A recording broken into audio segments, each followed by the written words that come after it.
Hello दोस्तों, स्वागत है आपका हमारे इस नए वीडियो में जहां पर आज हमने बहुत ही सेंसिटिव और इम्पॉर्टेंट टॉपिक को चुना है। और आज का हमारा टॉपिक है हेवी डिपॉजिट पर रूम लेने के खतरे।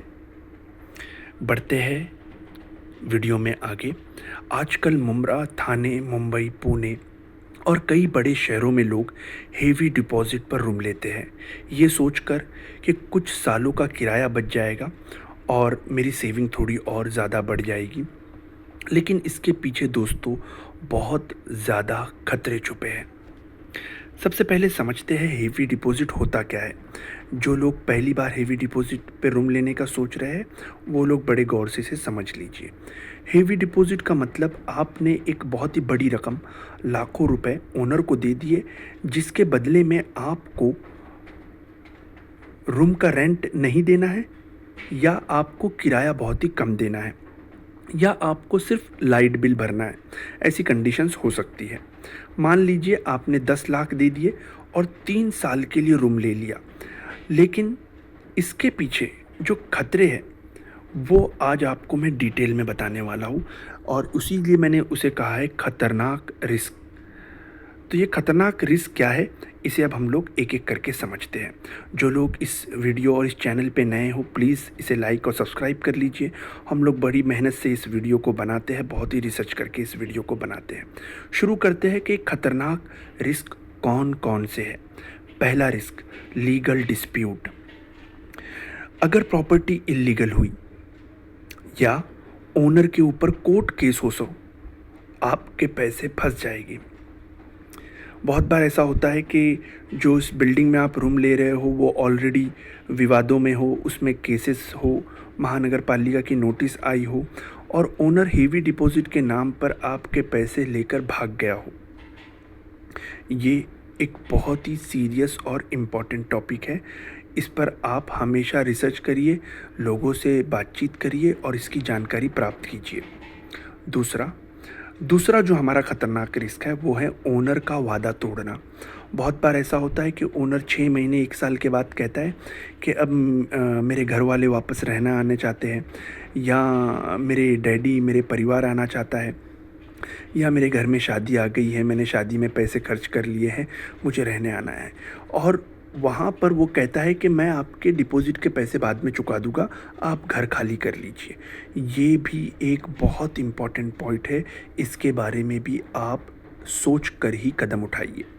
तीसरा जो हमारा ख़तरनाक रिस्क है, जो पॉइंट है वो है एग्रीमेंट ना होना, या एग्रीमेंट कच्चा बनाना, या एक 500 या 100 रुपये के स्टाम्प पेपर पर एग्रीमेंट बनाना, रजिस्टर्ड एग्रीमेंट ना बनाना। बहुत सारे लोग सोचते हैं कि रजिस्टर्ड एग्रीमेंट क्यों बनाना है, रजिस्टर्ड एग्रीमेंट के 3,000 5,000 रुपये चले जाएंगे, मैं तो इन्हें पहचानता ही हूँ, अलाना फलाना बहुत सारे लोगों के बहाने होते हैं, और वो सारी चीज़ें ओरल करते हैं, वर्बल करते हैं, ज़बानी करते हैं, जो बहुत बड़ी गलती है।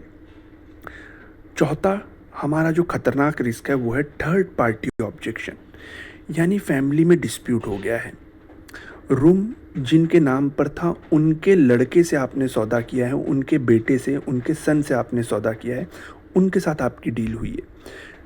तो ये जो चीज़ है इसे समझना बहुत ज़रूरी है, क्योंकि उन दो भाइयों के बीच में या भाई बहनों के बीच में विवाद हो जाएगा और वो लोग आ जाएंगे और कहेंगे घर खाली कीजिए, आपके पैसे डूब जाएंगे।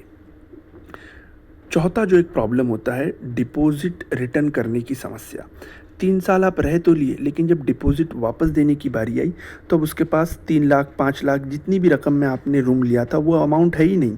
वो बिज़नेस में लॉस खा चुका है, या वो पैसे खर्च चुका है, स्पेंड कर चुका है, और वो कहता है कि मैं दे दूँगा, कोई इशू नहीं है, आप खाली कर लो, मेरा कुछ बहाने बना लेगा, कुछ वो आपको झूठे वादे कर लेगा। एक और जो चीज़ है जो मैंने यहाँ पर लिखी नहीं है, जो बहुत कॉमन है, बहुत सारे लोग लोन पर घर लेते हैं। लोन पर घर लेने के बाद वो हेवी डिपॉजिट पे फ़ौरन रूम दे देते हैं, और उस हेवी डिपॉजिट की रकम वो बैंक में जमा करवा लेते हैं, ये सोचकर कि मेरा ईएमआई कम हो जाएगा, और बाद में 2-3 साल के बाद मेरे पास पैसे आ जाएंगे, मैं वापस से आपको, यानी जिन्होंने रूम रेंट पे लिया उनको दे दूँगा और रूम खाली करवा दूँगा। लेकिन ऐसा 60% से ज़्यादा, 60% से ज़्यादा लोग वो अमाउंट नहीं दे पाते क्योंकि वो लोग सैलरीड होते हैं, एम्प्लॉय होते हैं, वो तनख्वाह से उतना पैसा जमा ही नहीं कर सकते। ये भी आपको सोचना होगा। तो दोस्तों यहाँ पर मैंने आपको 6 खतरनाक रिस्क बताए हैं। बढ़ते हैं आगे। अब इनसे बचा कैसे जाए, बचने के तरीके क्या है? तो मैंने इतने सारे रिस्क तो बता दिए, लेकिन फिर भी आप सोच रहे हो कि मैं हेवी डिपॉजिट पे रूम लूँ, तो आपको इन चीज़ों को फॉलो करना है। सबसे पहली और ज़रूरी चीज़, लीगल रजिस्टर्ड एग्रीमेंट कराए। 3,000 रुपया, 4,000 रुपया, 5,000 रुपया लगेगा, लेकिन रजिस्टर्ड एग्रीमेंट होना चाहिए। दूसरी चीज़, ओनर के प्रॉपर्टी डॉक्यूमेंट को एक लॉयर के पास जाके वेरीफाई करवाएं। साथ ही साथ उस प्रॉपर्टी पे कोई लोन तो नहीं है, ये भी लॉयर की मदद से मालूम करें।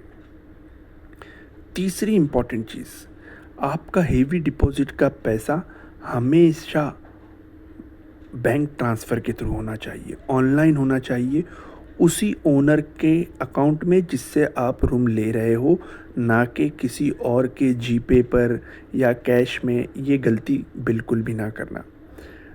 चौथा इम्पॉर्टेंट पॉइंट, आप वहाँ पर लिखित में रिटर्न क्लॉज लिखे कि डिपॉजिट का पैसा कब मिलने वाला है, कौन सी तारीख को मिलने वाला है, और अगर उस तारीख को नहीं मिलेगा तो आप उस सूरत में, उस कंडीशन में क्या करोगे। यानी आप वहाँ पे कंटिन्यू रहोगे जब तक अमाउंट नहीं मिलता, या आप उस प्रॉपर्टी को रेंट पे दे दोगे, या आप उस प्रॉपर्टी को किसी और को हेवी डिपॉजिट पे दे दोगे। ये उस एग्रीमेंट में लिखवा लीजिए। और हमारा जो आखिरी बचाव का तरीका है वो है विटनेस। विटनेसेस का होना बहुत ज़रूरी है।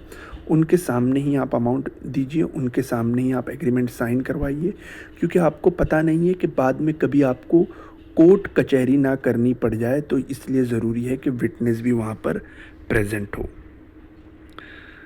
दोस्तों यहाँ पर एक मेरी एडवाइस रहेगी आप लोगों को कि हेवी डिपॉजिट एक तरह से लोन जैसा है, जिसमें रिस्क ज़्यादा है और गारंटी कम। बिल्कुल सही सुना आपने, इसमें गारंटी बहुत ही कम है। अगर आपको पैसे और टेंशन दोनों बचाना है तो हमेशा सेफ और लीगल तरीके से ही घर लो। अगर आपको वीडियो पसंद आई है दोस्तों, तो इसे लाइक करिए, सब्सक्राइब कीजिए, और हमारे आखिरी पॉइंट की तरफ अब आगे बढ़ते हैं। बहुत सारे लोगों का ये भी कन्फ्यूजन होता है कि मैं हेवी डिपॉजिट पे रूम तो ले रहा हूँ, लेकिन मुझे कितने पैसे देने चाहिए। तो मैंने यहाँ पर देखिए 1 BHK, 2 BHK, 3 BHK के लिए एक अमाउंट लिखा है, वो मुमरा, कलवा, इन शहरों के लिए लिखा है।